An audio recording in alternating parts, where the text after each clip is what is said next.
lasa sainy anao, mieritreritra ny momba tsika,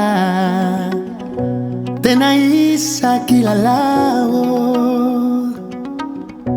tena matra saditraditra, ny fotoana nefa miromahay, tsy miandry fa vo mamisosa, ianao tsy tafandry fa te ahay,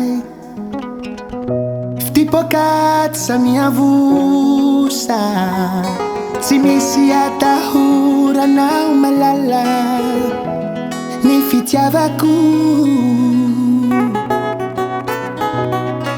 efa voasoratra tsy mety miala ato anatiko.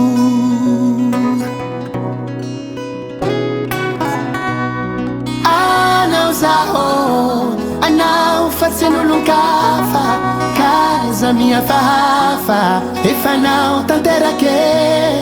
Anao zaho, anao fa tsy nolonkafa, kaza mihafahafa, efa nao tanterake.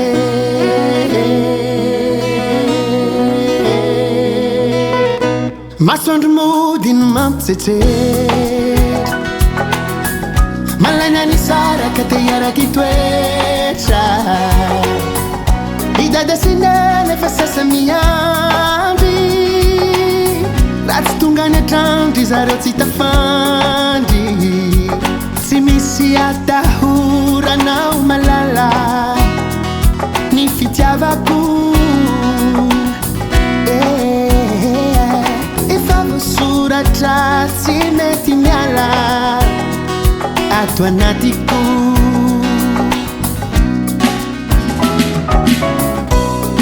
Anao zaho, anao fa tsy nolonkafa, kaza mihafahafa, efa nao tanterake.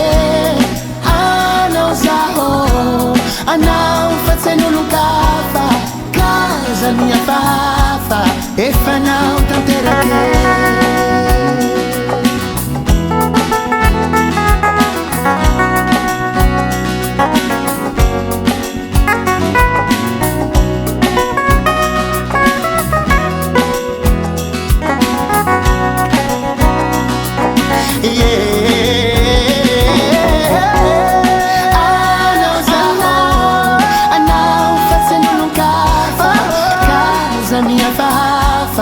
Efa nao tanterake. Anao zaho, anao fa tsy nolonkafa, kaza mihafahafa, efa nao tanterake.